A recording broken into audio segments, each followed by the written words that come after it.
Yeah, well, yeah, because I was in 33 months, I didn't know what was happening. To me, it was like a great leap forward. When I came back outside, the party was embraced. Before, we were just making a headway into the community. Now, any community we go into, people come out of their homes.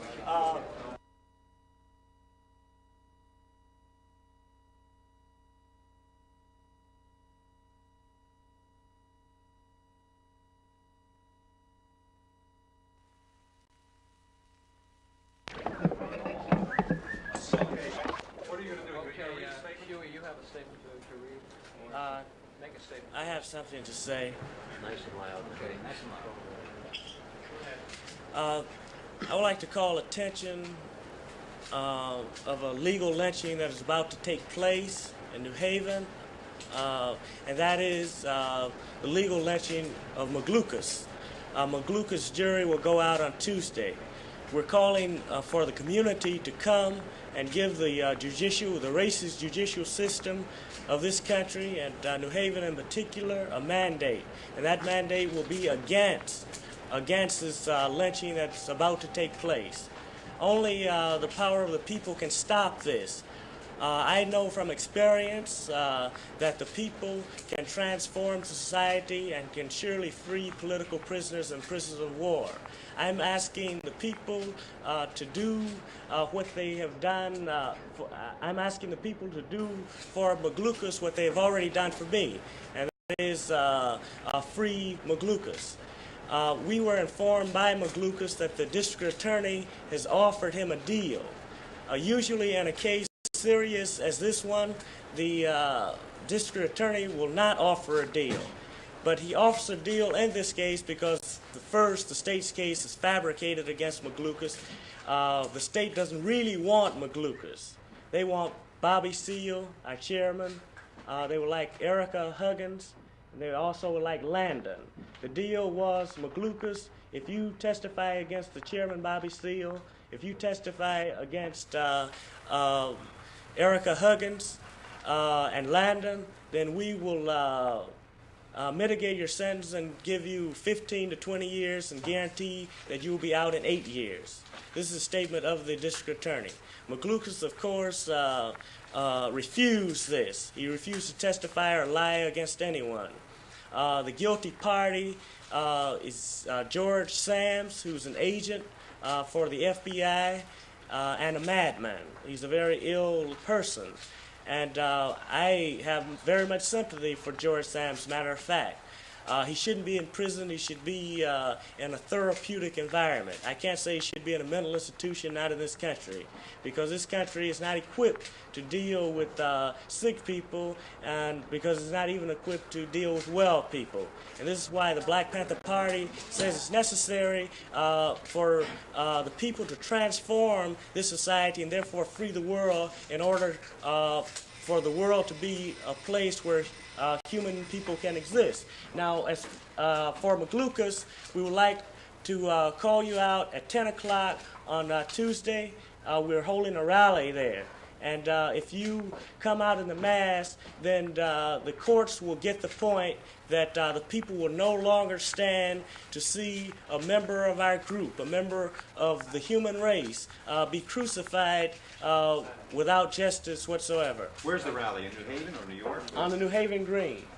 Is there any way, then, in your opinion, that Mr. Maglukas can get a trial, can get a fair trial? The professor of Yale, the president, Brewster, stated that black revolutionary cannot get justice in an American court. I don't believe that... Your party, what effect has it had on the party itself? It's made the party a very... it's motivated the party. We're highly motivated against the legal lynching that's about to take place.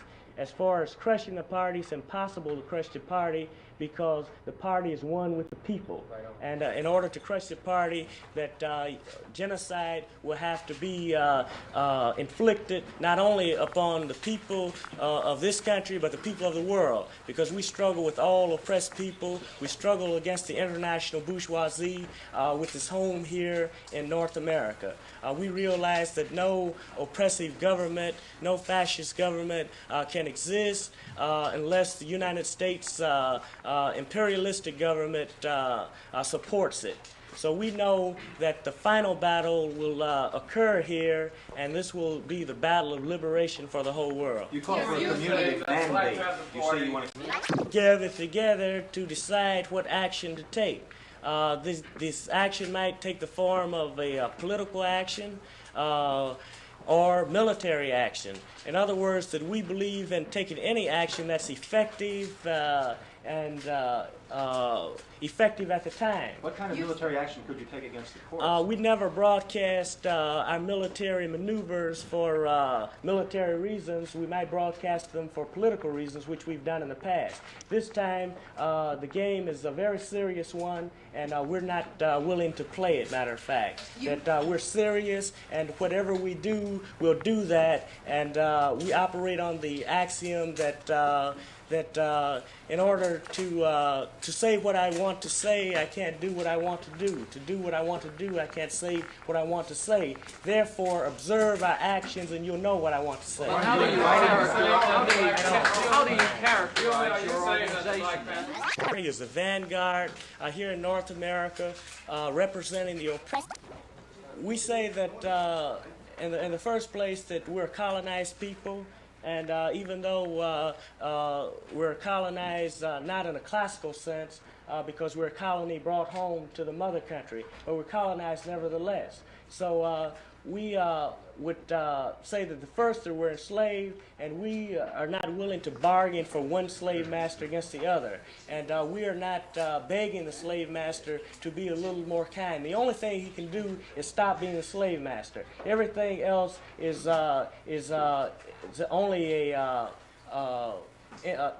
is only a sort of an absurd action. In other words, his kindness is not appreciated. Huey, if he ever displays any, which he doesn't. Huey, would this military action be confined to the state of Connecticut, or would it be nationwide?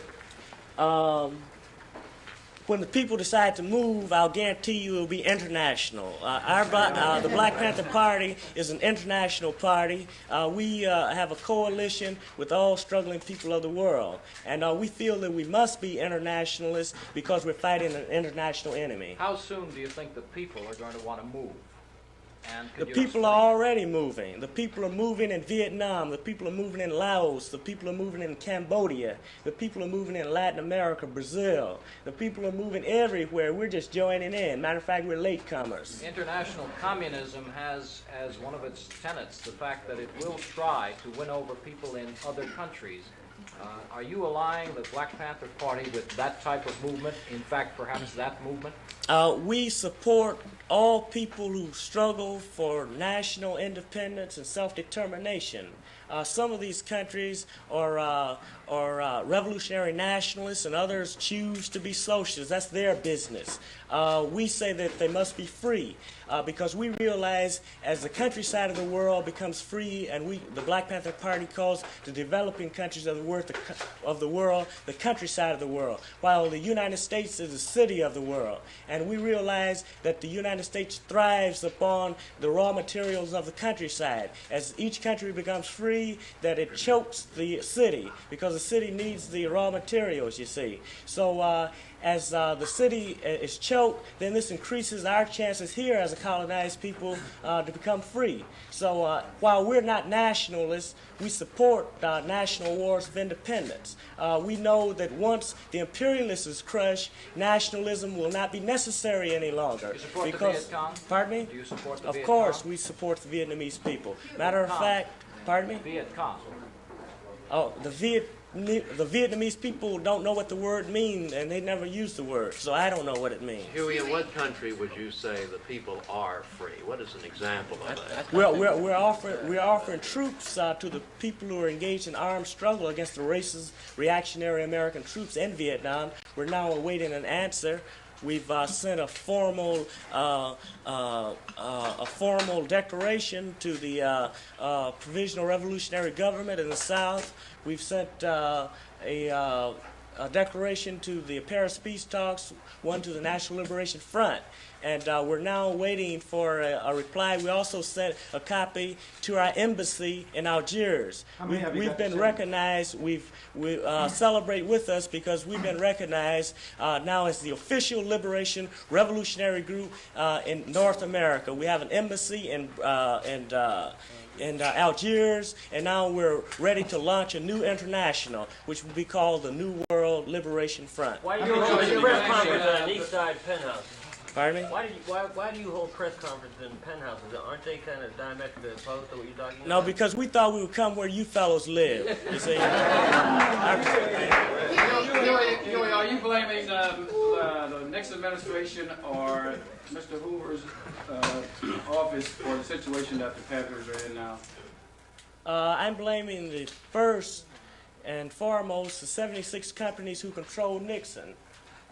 These are the monopolies or the oligarchy that controls not only the people in this country, but also who runs the empire. Because remember, this is not a nation. It has no right to claim nationalism. It's an international country. Only the international bourgeoisie is in control. We want to transform this into an international socialistic government where the people will be in control. And then when America plans its economy, it will have to plan for the people of the world also, because I might rap to you, but I'm getting a headache now, okay? Just one more question. Just one question. Just one question. Go ahead. Does this, what you said just now for Tuesday, does this entail any basic change in the philosophy or political approach of the Black Panther Party? No, we've always been nonviolent. We encourage nonviolence. But and that means that we never initiate violence, that we, just as the Vietnamese people, are using self-defense whenever we have to engage in a physical combat. But really, we have a motto within the party. It says that we're advocates of the abolition of war. We do not want war, but war can only be abolished through war. And in order to get rid of the gun, sometimes it becomes necessary to take up the gun. Mr. Newton, are you No. saying... You didn't turn the lights out, so I'm going to go. It's hot. Aren't you hot? Yeah. It was just a question. You said something about a slave master. I wanted to know how you define the slave master and whether or not Ms. Fonda and other people who have allied themselves or shown response to you are included in your definition of slave master. Capital, money is transformed into capital through the purchase of labor. So all those people who purchase labor and in order to make a profit off of labor are capitalists and slave masters, no matter who they are. That includes Jay So that Fonda? not all white people are slave masters in your definition? Pardon me? Not all white people are slave masters. Do all white people follow that principle that I just laid Could you out? answer my question? No, would you answer mine? I already answered yours. No, not all white all people. right, then. You answered your own question. Thank you. Brother, with regard to the situation with Mr. McLucas, if a district attorney did offer him a deal, is that not in fact an illegal act? It's called, well, I would say it's illegal, but it's called plea bargaining. I think the courts are illegal. They let this kind of thing happen. They offer me a deal. Shut the light on. You see? The point I'm making is if the act is illegal on the part of the district attorney, I believe on Marco, then the action that you are talking about now is predicated upon an illegal act perpetrated by the system. Is that true or not? Right. That's true. Right. Huey, since you've been out of jail for a few short weeks, have you seen any major differences in the revolutionary movement in this country? Matter of fact, some people about 7 years old or so came down and said, we didn't believe that we would ever see you in the flesh because we're too old to go to rallies. And we didn't believe you would ever be back down here because now you're television material. I informed them that the TV cameras didn't get me out of prison, they got me out with their support, you see. So we have a thing going with the community, and we're riding a high tide of history at